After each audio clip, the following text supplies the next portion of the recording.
Entonces, lo que tenemos para la guía de esta semana, que ya es la última, ahí la tengo también. Van a ver que estoy loca, está cortita y la de cívica la voy a hacer súper corta. No la he hecho, la voy a hacer aunque me cueste tarde, pero la voy a hacer súper corta. Es el sistema electoral en Costa Rica desde la primera mitad del siglo XX. Recordemos que estuvimos viendo días atrás la parte económica, ahora vamos a ver la parte electoral, que tal vez es un poco más sencilla. Ay. Bueno, así como esto lo voy a hacer como un poco rápido porque en realidad no es tanto como lo que nos compete. La ley electoral de 1893, aprobada en el periodo del presidente Rodríguez, permitía al Poder Ejecutivo nombrar a las juntas electorales de las provincias, que a su vez nombraban las juntas cantonales y estas últimas nombraban las de distritos. Aquí no se compliquen mucho, yo me voy a detener cuando veo que en esa parte sí me tengo que detener. Tanto los presidentes de las juntas como las asambleas electorales tenían amplias atribuciones que les permitían influir en las votaciones de primero o segundo grado. Ok, aquí me voy a detener. ¿Qué era una votación de primer o segundo grado? Hoy por hoy nosotros vamos y votamos directamente por la persona que queremos votar, pero en aquel momento no, en aquel momento no era así. Por ejemplo, digamos que eh, yo, bueno, no, yo no, porque las mujeres no votaban.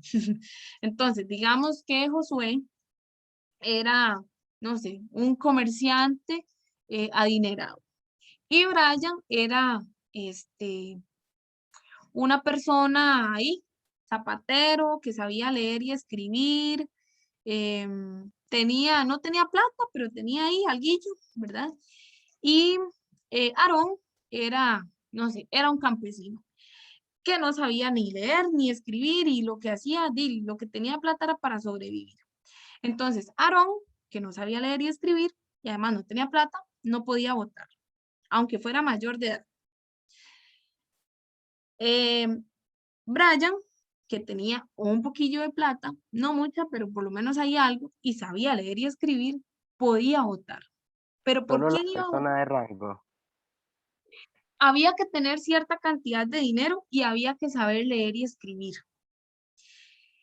Pero además, Brian, bueno, y por supuesto, si Brian puede votar, Josué también, porque Josué tenía más plata, ¿verdad?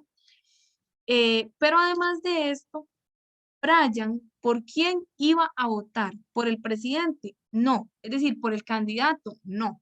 Brian votaba por un grupo de personas que eran delegados. Chicos, apaguemos los micrófonos, porfa, porque la clase se está grabando. Los pueden encender cuando quieren intervenir, como y lo hizo ahorita Aarón, no hay ningún problema, pero para que no se metan ruidos externos, sí mejor los mantienen apagados y si quieren hablar, lo encienden.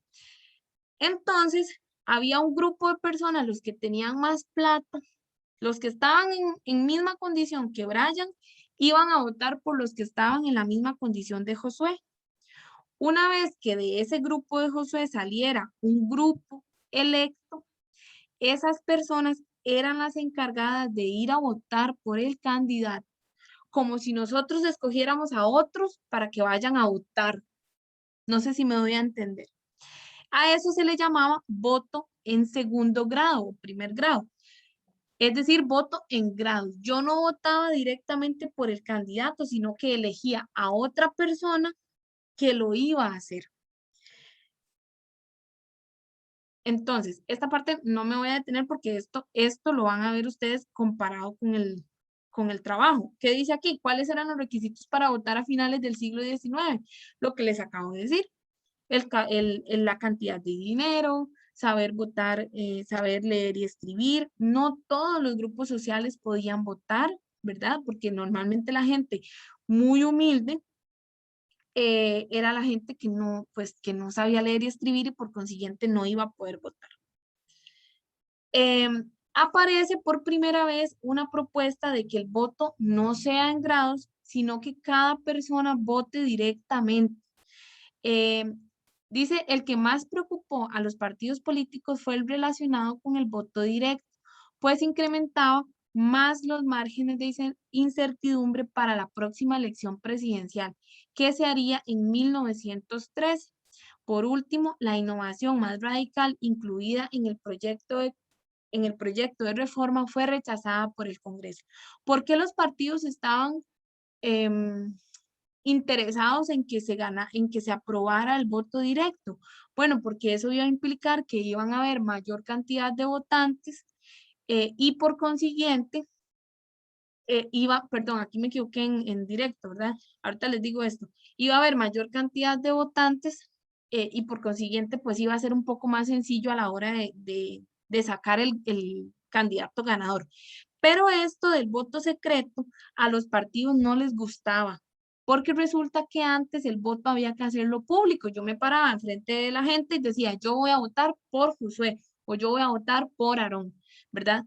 Entonces, eso, el quitar ese voto público no les gustaba a los partidos políticos porque digamos que no les daba una forma de conocer que, por ejemplo, Brian era partidario del partido X y que entonces, como Brian, eso antes, nada más para que entendamos, cuando una persona en aquellos años era del partido X, siempre iba a ser del partido X. No es como ahora que cambiamos de partido, eso antes no existía. Entonces, a los partidos les servía que el voto fuera público, no secreto, porque así podían saber, ese es de los míos. Obviamente eso no jamás debió de ser, pero de ahí era así, ¿verdad?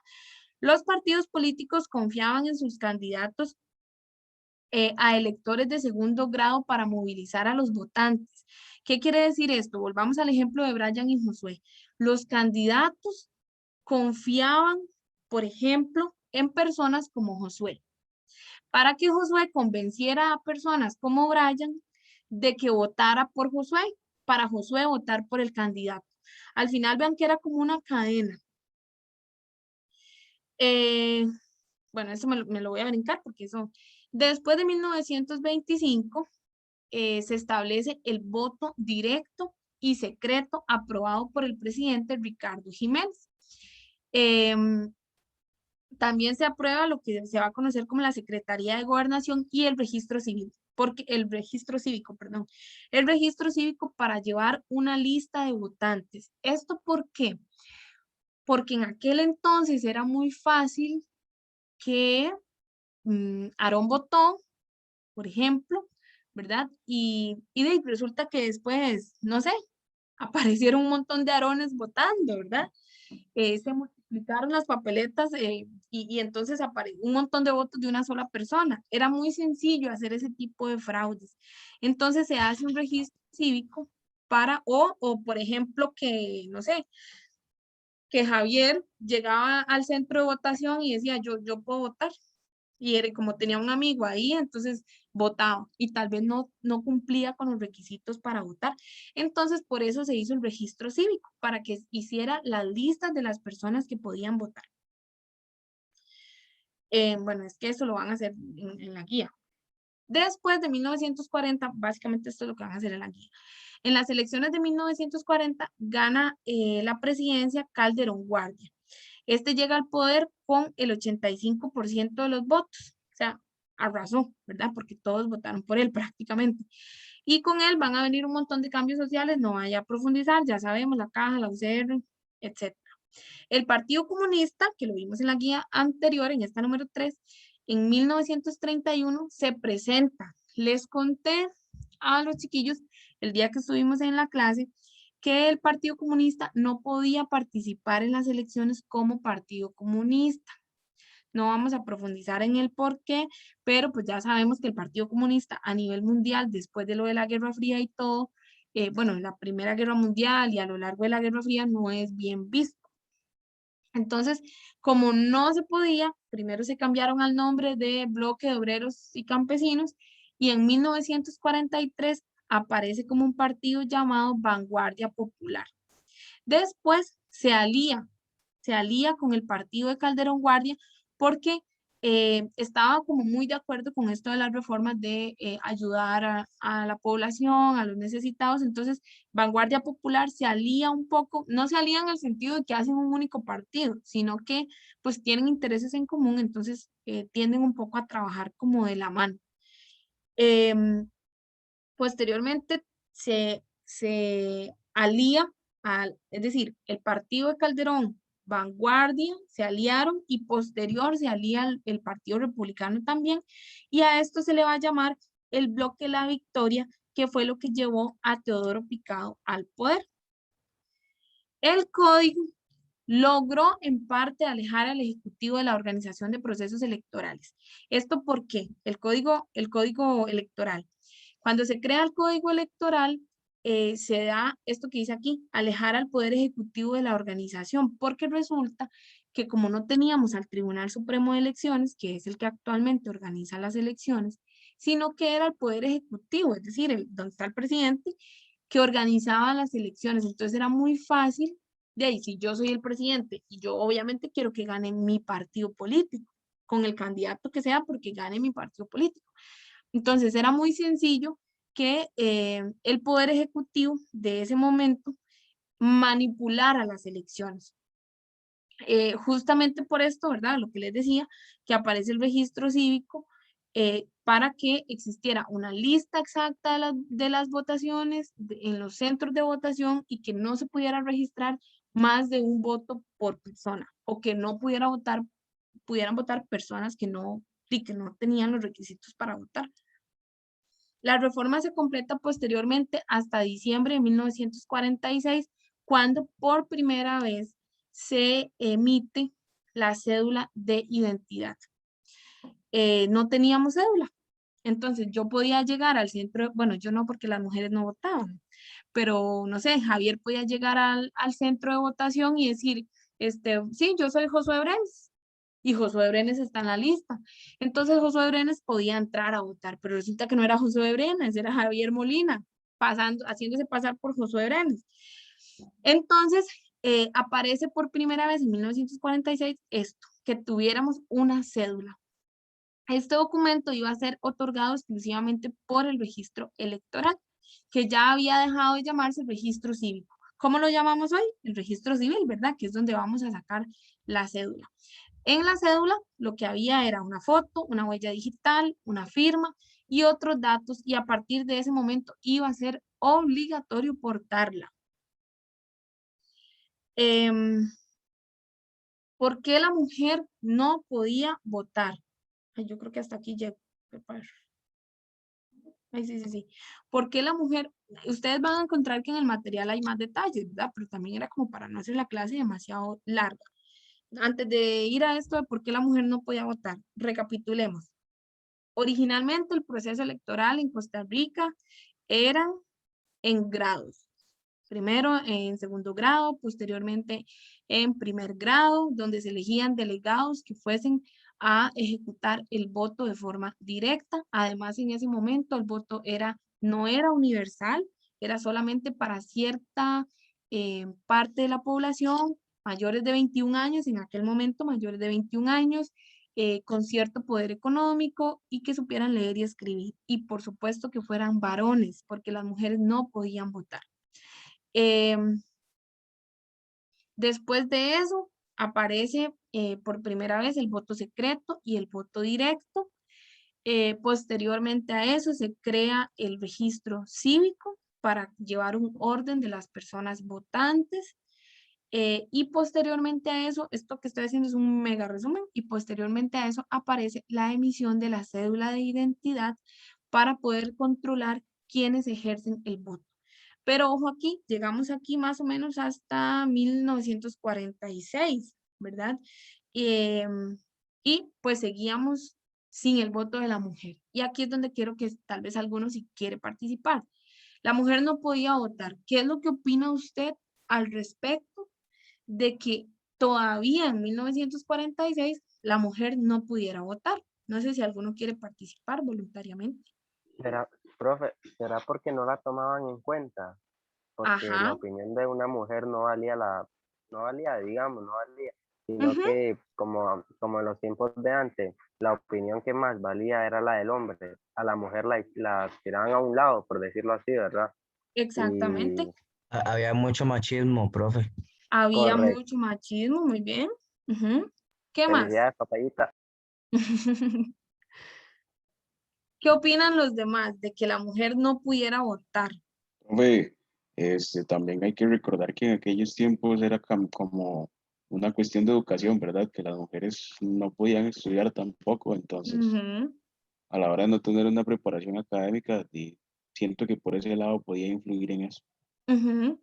Sí, las mujeres ya para esa fecha estudiaban, pero eran muy poquitas, muy poquitas. Sí, ahora como es antes, ¿verdad? Ahora como es ahora, que diga, que si el hombre quiere, bueno, antes las mujeres no trabajaban, ¿verdad? Por decirlo Ujú, así, el que trabajaba era solo el hombre, porque ya, y los hombres eran tan machistas, ¿verdad? Bueno, y ujú, hay algunos que lo hay en esa época, ¿verdad?